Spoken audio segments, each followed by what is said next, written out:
On May 22, 1960, the planet moved.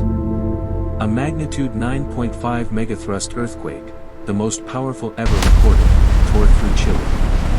The ground didn't just shake. It shifted. Entire cities collapsed in seconds. The coastline was permanently reshaped.